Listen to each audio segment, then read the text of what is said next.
de mi experiencia, pero voy a tratar de ser muy sintético. Brujo me conoce, Santiago me conoce, de pronto los otros no sé si me conozcan, justo porque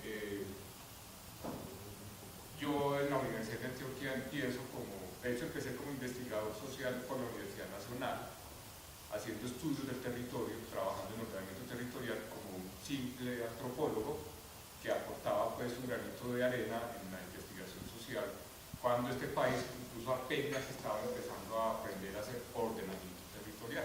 Bueno, no, es que eso tiene que tener un informe escrito. Entonces, esa pelea entre lo audiovisual y lo escrito, lo escritural, siempre ha estado ahí. Hacia donde va la discusión en este momento es que el conocimiento es audiovisual. Antes fuimos audiovisuales, durante cientos de años fuimos audiovisuales que escriturales, pero el debate contemporáneo es muy interesante. Hay una corriente francesa muy fuerte, los invito a consultar sobre eso, se llama mediología, que es todo un trabajo que se hace de recuperar, digamos, no solamente el asunto de los medios masivos de comunicación que han sido estigmatizados, que han sido convertidos pues en objeto de reflexión crítica, que porque eso ha acabado con una cultura, que eso es embrutecer la gente, y darle un giro, digamos, epistemológico a la noción de no solo lo audiovisual y comunicación masiva, sino la noción en general de pensamiento humano y de conocimiento humano en el ámbito pues, de las técnicas de comunicación. Y en ese sentido, las técnicas de comunicación pasa no solamente por el audiovisual, sino pasa por todo lo que tiene que ver con nuestra manera de construirnos como seres humanos, que, insisto, entonces se piensa, antes que nada hemos sido seres audiovisuales. Es decir, como especie humana nos constituimos como especie porque somos audiovisuales. Hay un trabajo, los mediólogos hacen un trabajo muy bello. Hay un autor que quizás ustedes conocen que es Regis Debray. Él tiene un texto que se llama ¿Qué es la mediología? Y otro es La vida y muerte de la imagen, donde junto con otros autores recogen toda esa historia de la pintura, cuando aparece, en qué momento la pintura empieza a ser parte constitutiva del pensamiento humano, del lenguaje, del conocimiento, etcétera, etcétera. Y en ese orden histórico, ¿qué papel ha jugado entonces? ¿Qué papel ha jugado y qué papel juega el audiovisual? Pero digamos que la mediología es de reciente aparición. Antes de eso, toda la historia de la teoría de la comunicación viene incluso desde la Escuela de Frankfurt en una posición muy crítica. La Escuela de Frankfurt va a acuñar el término de industria cultural y la industria cultural asociada al fracaso del proyecto cultural ilustrado en manos de la comunicación masiva. Viene todo ese proceso de estigmatización de los medios, del audiovisual, del cine y de todo lo que tiene que ver con industrializar la cultura para volverla objeto de consumo a través de los medios.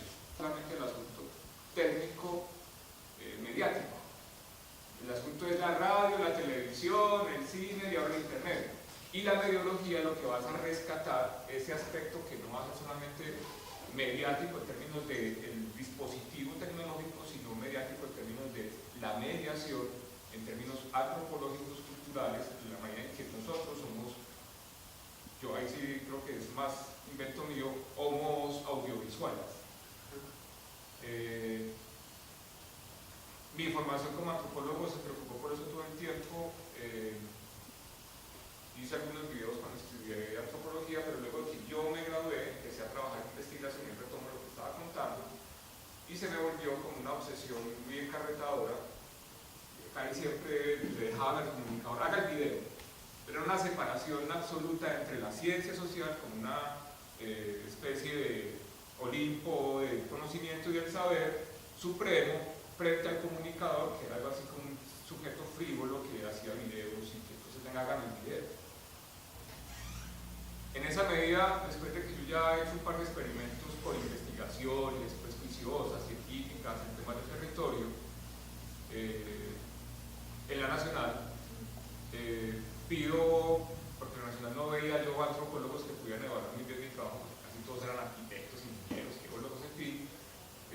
Habría mucho tema que cortar en un seminario de este tipo, muchas cosas que compartir desde mi experiencia y mucho que escuchar de la experiencia de ustedes, pero sería bueno definir, digamos, dos cosas, asuntos puntuales claves de lo que pueden ser estas 2 horas de conversación acá. Nos he invitado a hablar sobre el documental ambiental. Y bien, yo he hecho algo, tengo una maestría, pero también creo que hay una preocupación importante entre cómo es que uno investiga, sean temas ambientales o no, y cómo piensa la investigación en términos audiovisuales o para hacer un audiovisual o para crear audiovisualmente, y hay un debate bien interesante. Habían acabado de hacer un estudio en Cáceres, me pasaron el informe, yo me leo el informe, y del informe, solo del informe, ahí vi un parrafito, como un parrafito muy concreto, sin mentirles, no les miento, son 3 líneas, donde se hablaba de la tuna, tambora y la asa de diablos. Inmediatamente yo dije, aquí está el video, aquí está el documental. Hacer la historia de Cáceres en un documental no es posible, no va a haber tiempo, no va a haber plata. Y es todo ese asunto de cómo pensar preproducción, investigación, producción, cosas económicas, cosas que son prácticas, desde un asunto académico, investigativo, juicioso. Ese es el matrimonio más difícil. Todos sabemos que una cosa es lo que se puede, otra cosa es lo que se puede hacer, lo que se debe hacer y lo que se debería o se quisiera hacer. Porque además yo les quiero proponer a ustedes, se les propuse ya a Lina y a Diana, que ustedes que yo con ustedes pueda seguir conversando. Ya me les chulé en el diplomado de aquí, no me van a sacar, porque es la experiencia de ustedes y el saber que ustedes tienen el que más me interesaría a mí, digamos, recoger para mi trabajo de investigación. Porque finalmente el territorio es una construcción social. Porque finalmente, lo voy a hacer así. Antioquia pasó de ser un territorio con un modelo regional a un modelo urbano. Y creo que ustedes probablemente, sin querer o queriendo, se han dado cuenta de eso, y si no, pues que se den cuenta de eso. Voy a decir eso en televisión porque nos sacan a patadas del gallo, no lo voy a decir así, pero el estudio arrojó eso y ustedes y yo saben muy bien que Antioquia no es Antioquia. La mejor manera de explicarlo va a ser justamente que ahora que estaban probando el sonido, que no funcionaba, que por fortuna ustedes estaban atrasados por venir, no hubieran estado sentados esperando que hubiera sonido, es el himno de Antioquia, nuevo. Ese himno de Antioquia ha generado una polémica. Yo sabía que había generado polémica, pero me acabo de enterar que es mucha la polémica que ha generado. Pero ese himno de Antioquia es el mejor ejemplo de lo que nosotros descubrimos y de lo que yo tengo claro de que Antioquia no es Antioquia.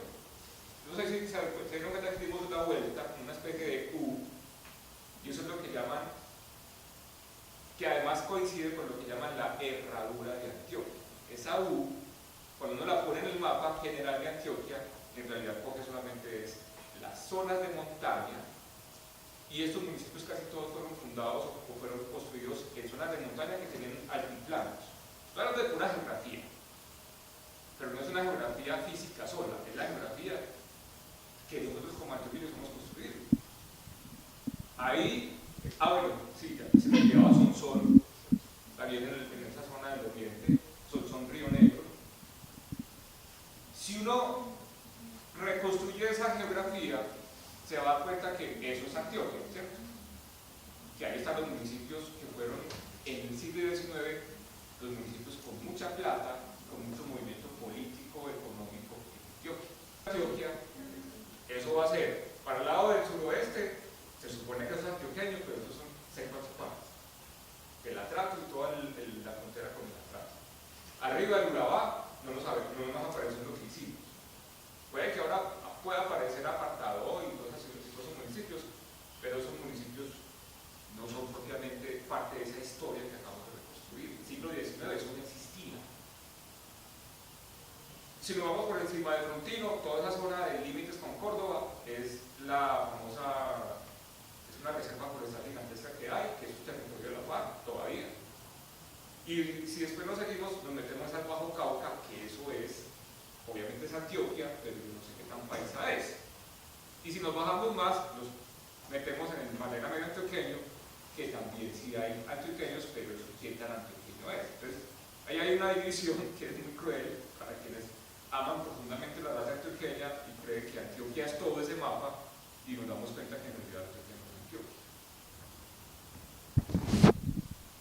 En el siglo XX, a principios del siglo XX, cuando el ferrocarril de Antioquia se instala en el Valle de la Urrá, ese modelo, eso que yo les acabo de describir que configuraban todos estos municipios, es lo que llamamos, o lo que llaman los investigadores, que fueron los que propusieron eso en el INED, el modelo regional de Antioquia.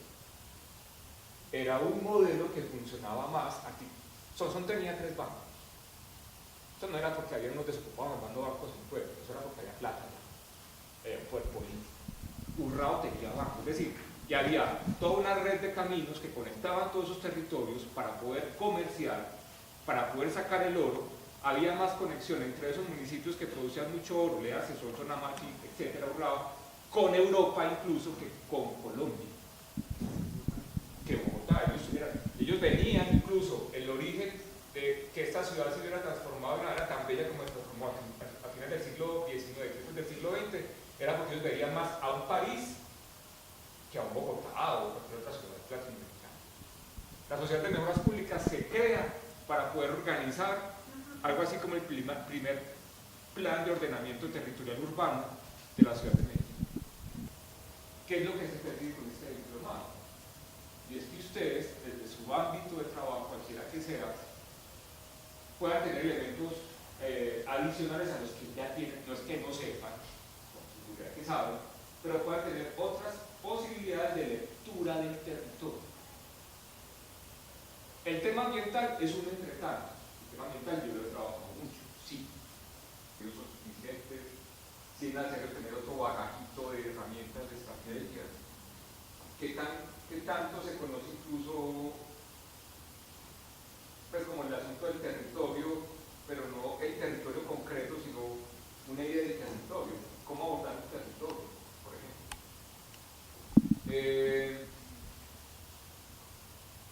Bien.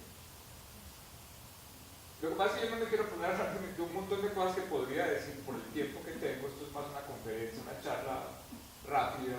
Podríamos hacer un seminario muy largo, no muy largo, pero un poco más largo para hablar de técnicas de investigación.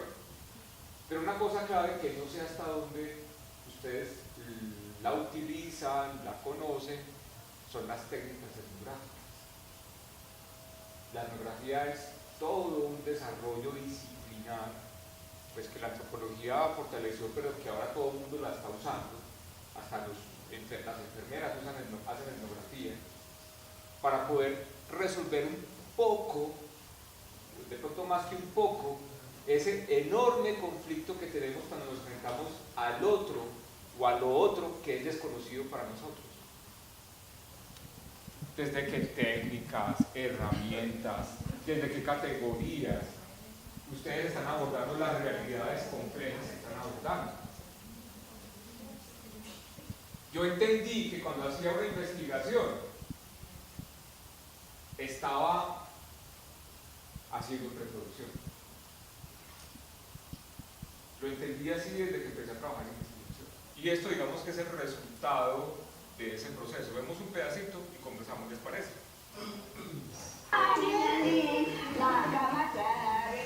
yo hablar de mi parte cultural y de yo saber cuándo me identifico yo que soy indígena y que hago parte de unos grupos étnicos y que vivo. Justamente lo ambiental tiene esa frontera entre lo que el mundo considera que es el problema ambiental y lo que realmente es el problema ambiental. Y el Amazonas es el mejor ejemplo de ese debate. Los invito a que después vean todo el documental, pero básicamente el debate con los delfines. Hay dos cosas, naturaleza y cultura. Delfines, selva e indios. No, indios no, indígenas. El debate aquí es que efectivamente sí, están acabando con el bosque amazónico y cómo se están desarrollando unas estrategias para conservarlo, recuperarlo, al servicio de quién. El tema ambiental, ahí voy a proponer poner una perspectiva que es la que yo trabajo, que trabaja en Latinoamérica por varias corrientes. Se conoce como ecología política.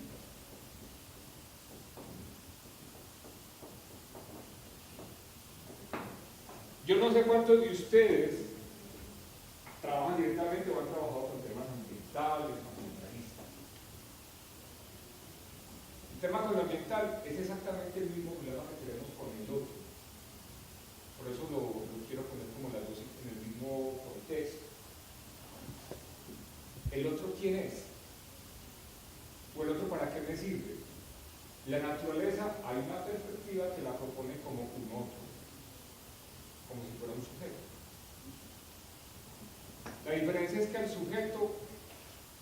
sujeto digamos podría, y de suyo lo ha hecho, rebelarse contra mí y mi visión de lo que yo creo que es él, como otro. ¿Me hago entender? El otro puede rebelarse y decirle, vea, usted conmigo está queriendo hacer o está queriendo creer que yo soy una cosa que yo no soy. Y estoy hablando en el lenguaje del cual trabaja un realizador, un productor audiovisual. Estoy hablando desde una crítica metodológica frente a la manera en que los realizadores miramos el mundo y lo contamos. En otras palabras, lo representamos. Un documental, un audiovisual, es la construcción, la representación audiovisual de un mundo. ¿Quién la hace? ¿Quién tiene las herramientas para construir X o Y forma de representarlo? Ustedes. La pregunta es cómo hacemos nosotros como realizadores para entender eso. Y miren, la cosa es tan interesante como que esa relación que tenemos nosotros con el Amazonas, este video ya está bien, es un video de 2005 creo, 2006, pero sirve como ejemplo pues porque cuando uno da clase de este tipo con estudiantes pues, que son mucho más jóvenes que ustedes, tienen menos experiencia de la que ustedes ya tienen en este momento, uno lo que hace es que les pregunta a ustedes qué piensan que es el Amazonas. Créanme, siempre lo hago y siempre no me falla. La mayoría piensan que son caníbales, que viven en pelota, que viven en la selva, y eso no tiene nada que ver con lo que realmente es el Amazonas en este momento. El tema ambiental. La ecología política propone que finalmente el problema ambiental es atravesado por tres cosas fundamentales. Por la manera en que como humanos, nos apropiamos, transformamos y controlamos la naturaleza. Son tres categorías bien particulares. Apropiar es cómo nos adueñamos culturalmente de las cosas. Es un asunto, una relación territorial. Cómo la transformamos es qué hacemos con ella. Pero la más compleja es cómo la controlamos. Políticamente hablando, cómo defendemos o no una hegemonía sobre el territorio. Es lo mismo y es otra manera de ver el tema ambiental. Digo que es lo mismo porque es lo mismo, pero una cosa es que todos nos tomamos el cuento del ambientalismo y todos agarremos árboles y creamos el problema de no tirar basura, que efectivamente es un problema muy grave, pero que pensar que el ambientalismo o el tema ambiental se reduce a eso, o entender que si el resto del mundo se interesa, por ejemplo, por el Chocó o por el Amazonas, es porque el resto del mundo se quedó sin oxígeno y supuestamente esto es lo que provee el oxígeno del mundo.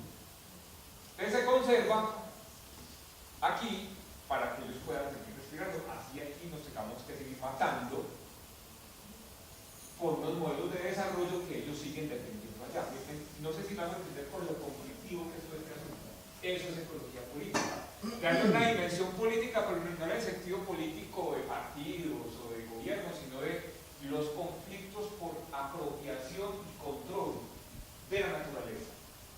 Indiscutiblemente, quienes tienen el poder en este momento de controlar y apropiarse de la naturaleza son las sociedades occidentales desarrolladas.